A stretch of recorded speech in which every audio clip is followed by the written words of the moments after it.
甘其君，有收获吗？有啊，当然有收获了。我看你无精打采的样子，应该是连曾平的门也没摸着吧？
就是一群莽夫。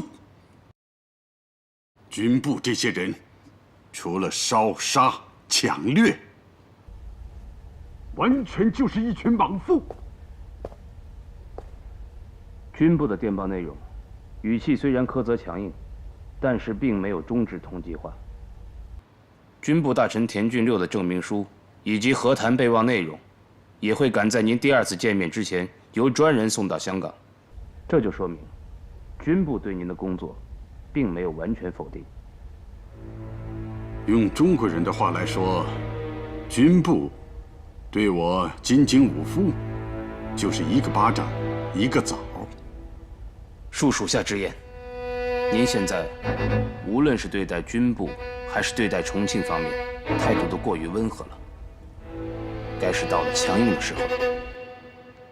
汪精卫的南京政府，就是我一手文火熬煮出来的滋味。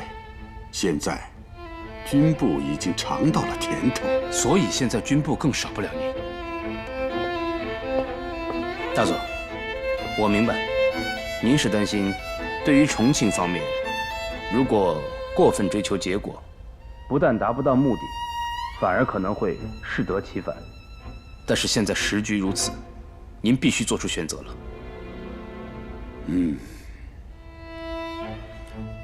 让你去找徐乃娇，就是我的调整。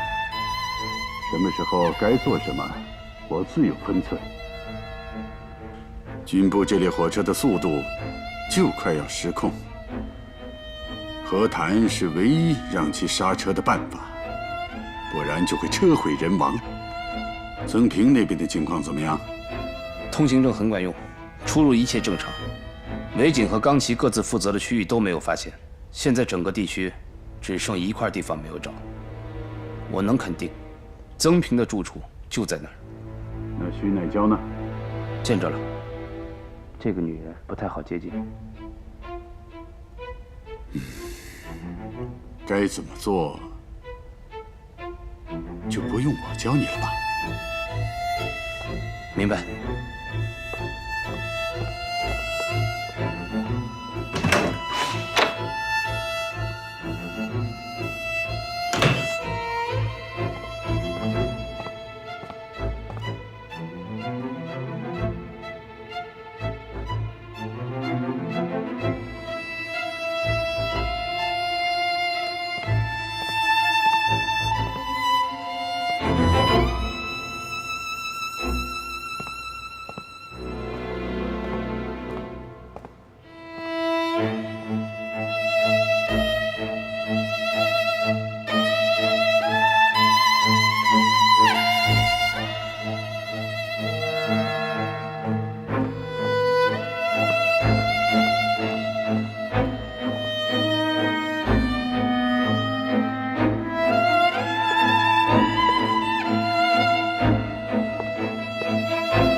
谢谢。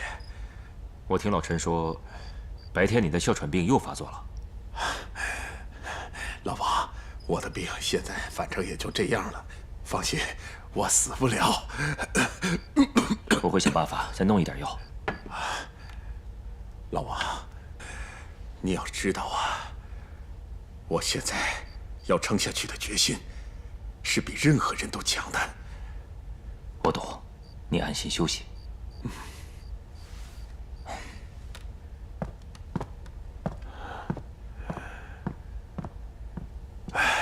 坚持。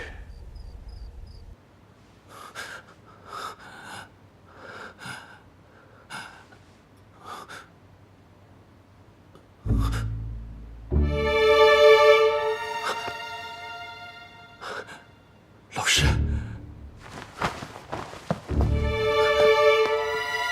老师，老师，我有好多话想要问你。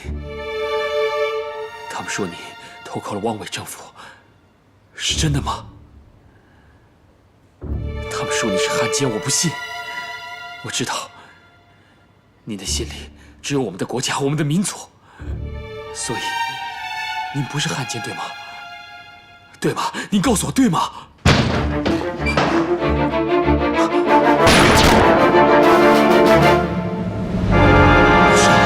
老师，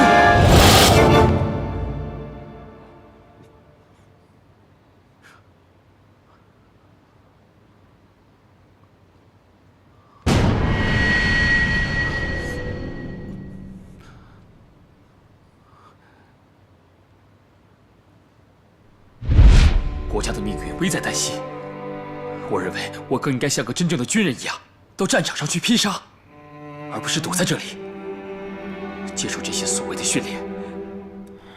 新的身份，新的名字，很多你不愿触及的事物，必须无条件服从和接受。知道你身份的人寥寥可数，你将不再被人提起。人固有一死，只存活一回。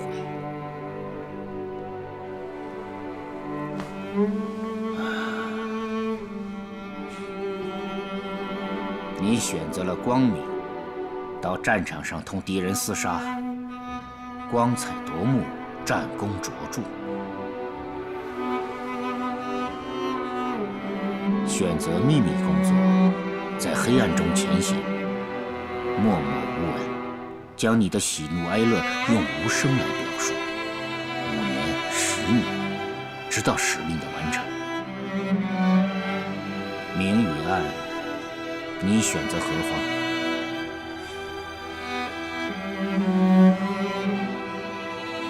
暗。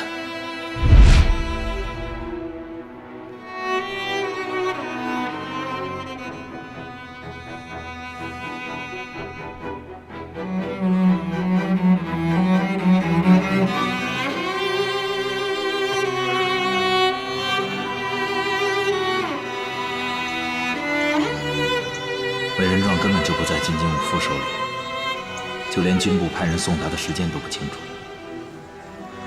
偷拍只是我的一厢情愿，居然还在安南面前自以为是，没有证明就完成不了计划。接下来该怎么办？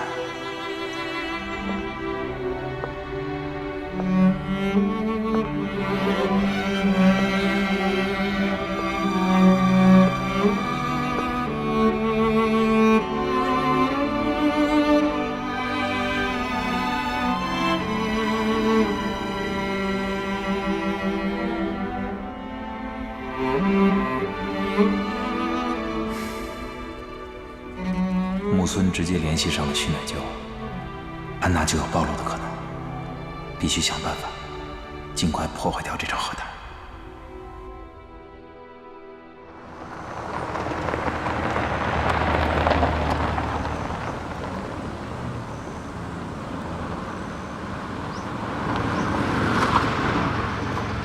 熄火，出示通行证。又是你呀！我还以为你不会说中国话呢。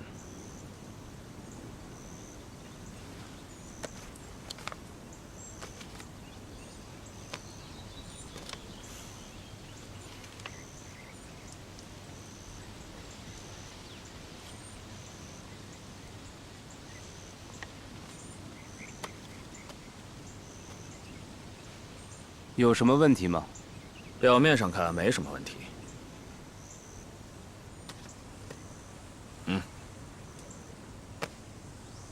上次我就告诉过你，我有通行证，只不过是忘带了。放行，走吧。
你怎么像个贼似的，在哪儿都能出现？徐小姐这话恐怕不太礼貌吧？不过你们中国有句古话叫“不怕贼偷，就怕贼惦记”。那木村先生，您惦记的是什么呀？自然是徐小姐您了。我想请徐小姐共进晚餐。我想我们还没熟到那种程度吧。一直以来，不都是吴安娜跟你们在联系吗？我一直认为，徐小姐跟曾先生才是最亲近的。看来我错了，原来一切还都需要通过吴安娜。吴安娜只是给我们打打工，递个话而已。那就好，我也是这么认为的，所以就冒昧的直接来找徐小姐。我们金井先生想和曾先生见第二面。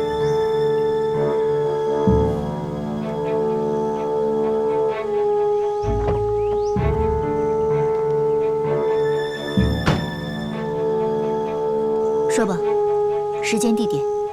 具体的时间地点会另行转告。还有更重要的事情需要让曾先生知道。你的意思是，我只有应了你的约，你才肯告诉我？徐小姐果然聪明。明晚8点，棕榈西餐厅。好，到时见。徐小姐，曾先生还需要准备点其他的东西。重庆高层的和谈委任状。你们这是怀疑曾先生的身份？绝无此意。同样，金井先生也会带着军部的委任状。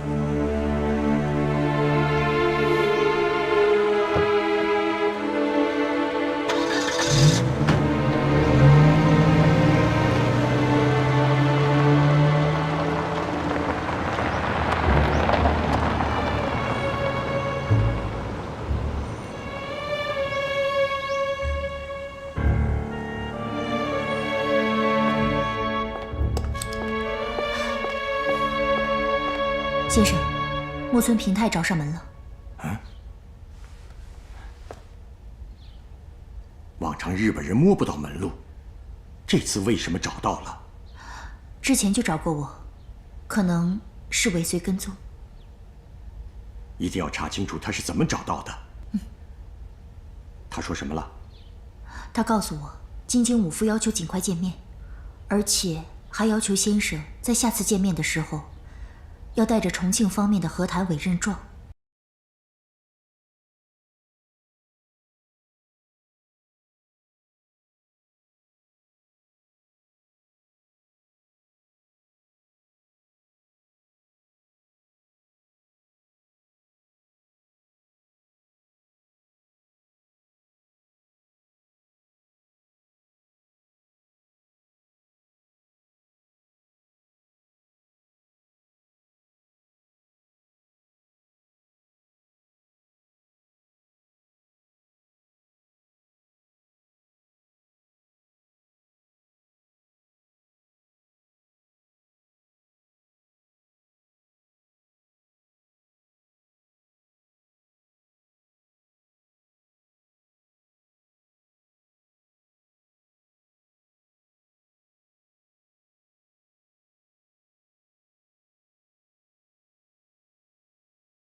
平泰约了我明天晚上见面吃饭。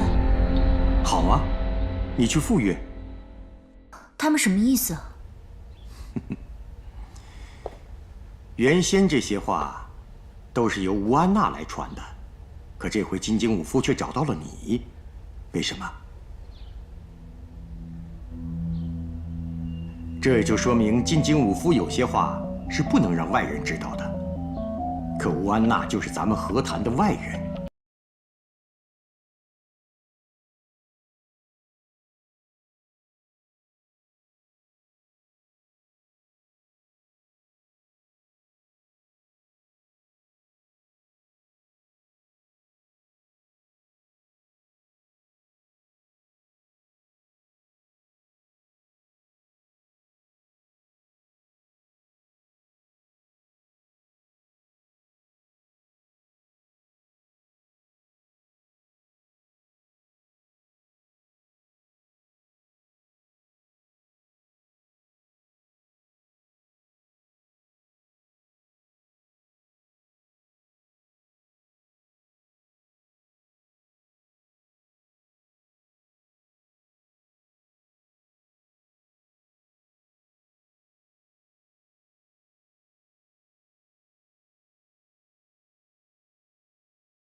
吴小姐到了，先生。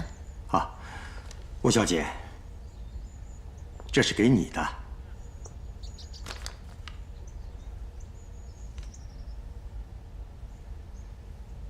先生，这是？吴小姐来到香港的分公司，搞的是有声有色，大大出乎了我的估计啊。所以，我决定给吴小姐加薪加职。啊，当然，这张支票只是你的奖金。先生眼下的生意还没有做完，这样的嘉奖会不会有些为时过早呢？不早，你已经把该做的事情都做好了。上海那边天天催着我要你回去，我给你留了个总公司总经理的位置。明天我要回趟重庆。所以，我想在走之前把这些事情给你办好了。先生要回重庆，那香港这边办完事情，我自然就回来了。吴小姐，你现在应该把目光放到上海那边。我也希望上海商界能够冉冉升起一颗新星。吴小姐，你前途无量啊！可是，先生和东肥洋行这边的生意，吴小姐已经把生意带上了轨道，剩下的事情就由他们去做吧。当然，之前说好的提成，我会分文不少。我还以为我会在香港打拼呢，我把整个家都搬来了。不过，还是要谢谢先生。不急，我给你足够的时间去准备。当然，回去的事情也不用你操心，我会让他们安排好一切的。好，那祝先生一路顺风。谢谢。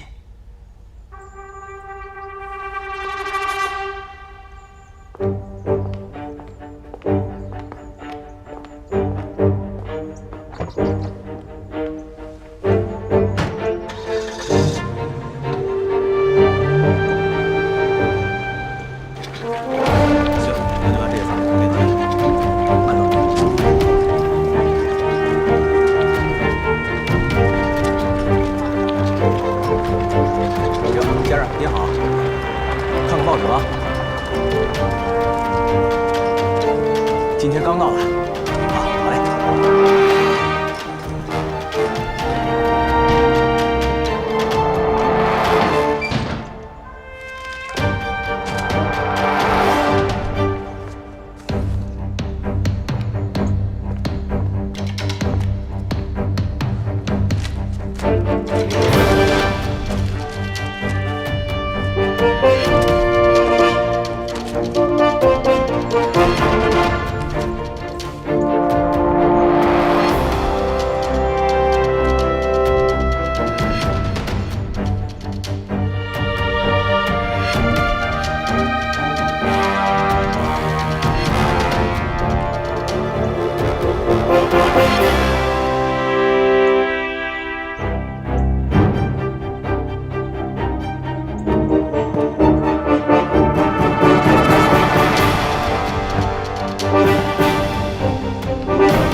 安娜，天亮，老王，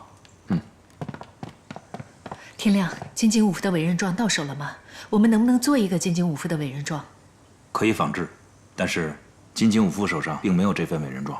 这份委任状要等到第二次他们会面的时候，由日本军部派专人送到金井武夫手里。至于派送的时间，我实在无法推测，所以也没有机会偷拍。这一点是我疏忽了，应该提前准备这一步的。曾平的委任状我没有办法弄到手，现在连金井武夫的委任状也……安娜，我觉得徐乃娇对木村的造访并不排斥，而且这次通知曾平带委任状的事儿，也是木村让徐乃娇转达的。不会曾平已经开始怀疑你了吧？那倒不至于，只不过他不再需要我了。他刚才通知我要把我调回上海，我想，如果我强行留下的话，一定会引起他的怀疑。现在的形势对于我们来说非常严峻。一旦假和谈无法继续维持下去，那么金井武夫和曾平就会进行真正的和谈。如果是那样，我们这场仗就会彻底的失败。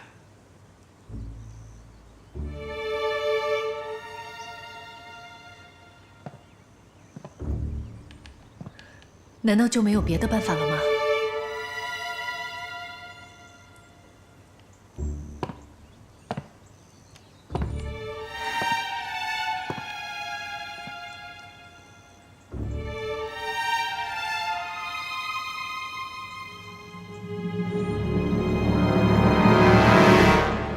现在只有一个办法，让英国人介入。英国人？对。现在的欧洲战场一片混乱，法国人已经投降，作为他们的盟友，英国现在也是岌岌可危。而且，日英关系本来就很紧张，现在日本准备对东南亚动手，可能第一个就会是香港。针对这一局势，英国本土本来想借助他们在香港的情报力量，对日本人进行打击，可偏偏那些人毫无作为。我们应该利用这一点，帮一下英国人。怎么帮他们？给英国透露消息，告诉他们，东非洋行是日本情报机构，而且日本情报人员曾多次利用伪造的通行证进入到英军辖区。就光这一条消息，英国人就足够愤怒。也就是说，我们借英国人之手除掉日本人。对，英国人绝对不能容忍在香港有这么大一个敌国情报机构，所以他们一定会用最直接的方法除掉东非洋行。洋行里的所有人都将会被驱逐出香港界。如果没有了人，那这次和谈就无法进行。这么做会不会增加你暴露的风险？所以一定要保护好情报消息的来源。这种价值的消息对英国人来说是雪中送炭。一定要把东非洋行暴露的原因放在通行证上，这样他们只能怪木村过于大意。金井武夫怎么怀疑都不会怀疑到我头上。我跟英国人熟，我这就去把这个情报告诉他们。好。如果一切顺利，金井武夫他们就会被驱逐出境，天亮你势必还会留在他们的身边。可金井武夫会去哪儿呢？是留在中国境内，去东南亚，还是回到日本本土？我的任务就是潜伏在金井武夫身边，不管他到哪儿。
大佐，军部急电。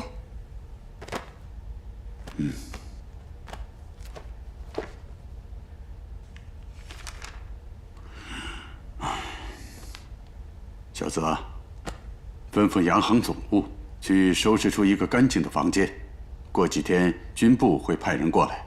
是。小泽，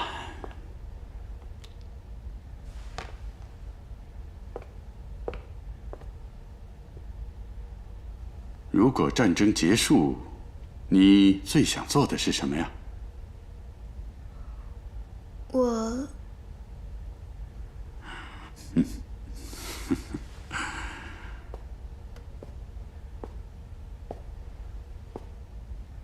是想跟幸太郎有个好结果，对吧？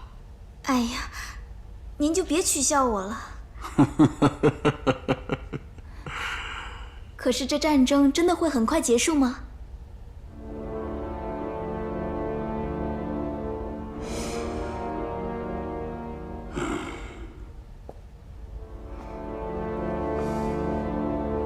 我只希望有一天，我身边的人都能够活着回到本土。谁能活着回到本土，那只有战争结束后才能知道结果。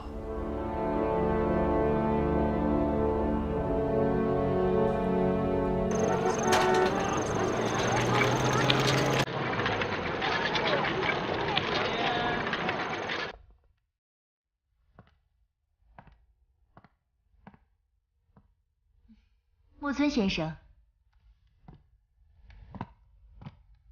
徐小姐，你好，请坐。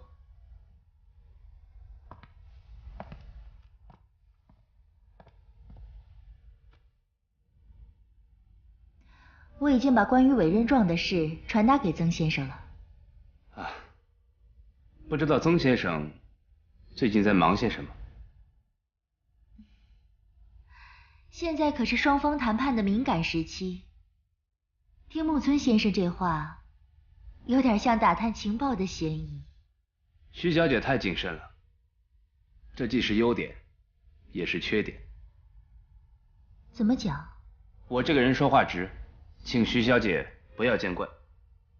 相比徐小姐，那个吴小姐好像做事更世故圆滑一些，也难怪你们家先生会选择吴小姐作为我们双方的中间人。那算什么呀？以后木村先生就见不到吴小姐了。哦，为什么呢？我们家先生说了，马上就要把吴小姐调回上海了，以后就由我来负责与你们的沟通。那太好了，在下求之不得。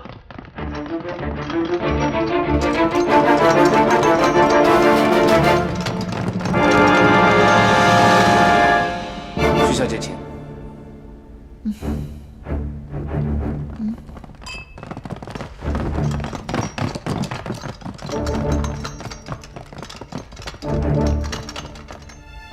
你就是木村平太吧？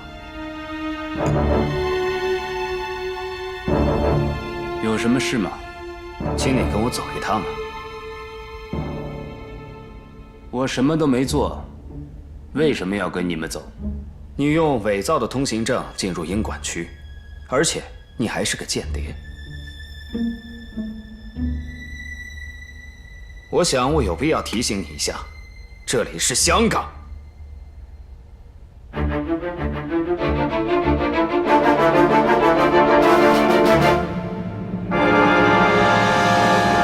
徐小姐，我先告辞了，咱们下次再聊。聊什么聊？站起来！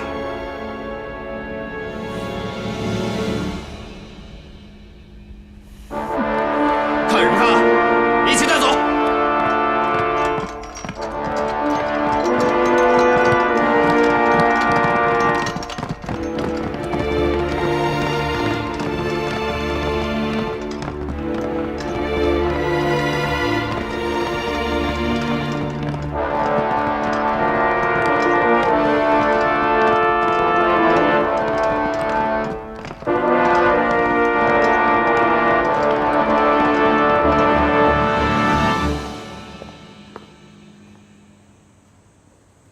大佐，您是不是有一些过分的担心了？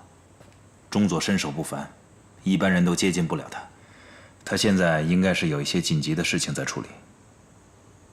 可木村平常做事一板一眼，有什么事情一定会提前向我汇报的。这次看来一定是发生了什么意外。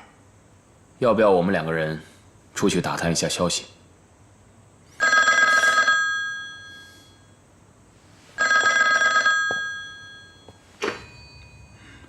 喂，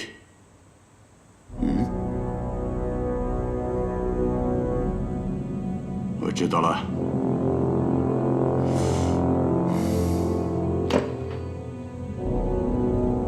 木村让英国人抓去了。中佐现在人在哪儿？要不要我和钢崎君过去？不宜我们出面，由领事馆处理了。你们先回去吧。哎，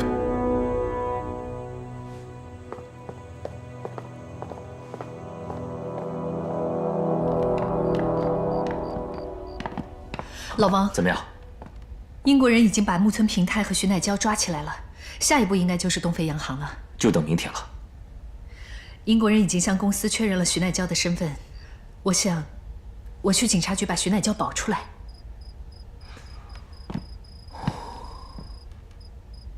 可以这么做。这件事情对重庆方面的冲击同样很大，你把他保出来，至少可以在他身边盯着。越是在这种时候，就越不能出差错。你自己一定要小心。好。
为什么要抓我们公司的员工？一边去，没你的事儿。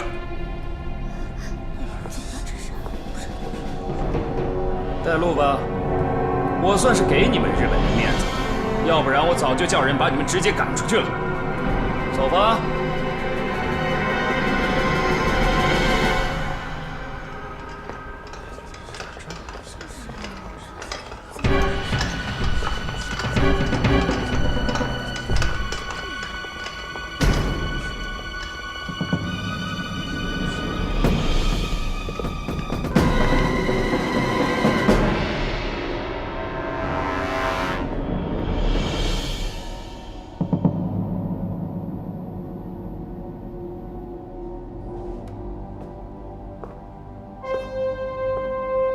这其中肯定是有误会。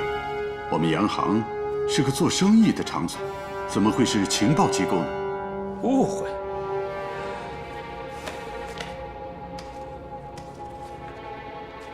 这造假功夫了得，但港督府的通行证名单上根本就没有您这位手下的名字。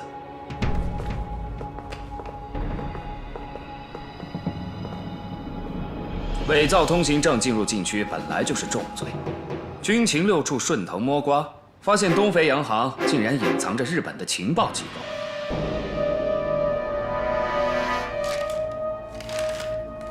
这是港督亲自签署的离境通知书，限你们24小时之内必须离开香港。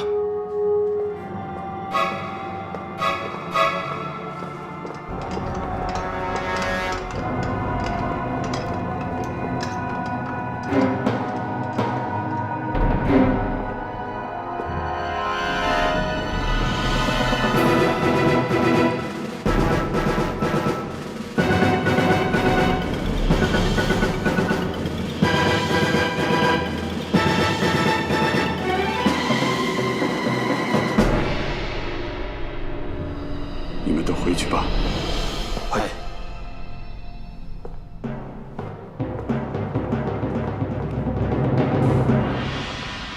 我觉得他们这么做是釜底抽薪。是啊。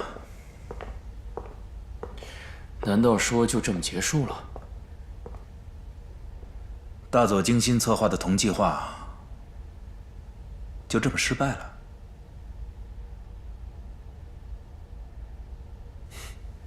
我们还是先收拾东西吧。好吧。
雪枯萎，切齿是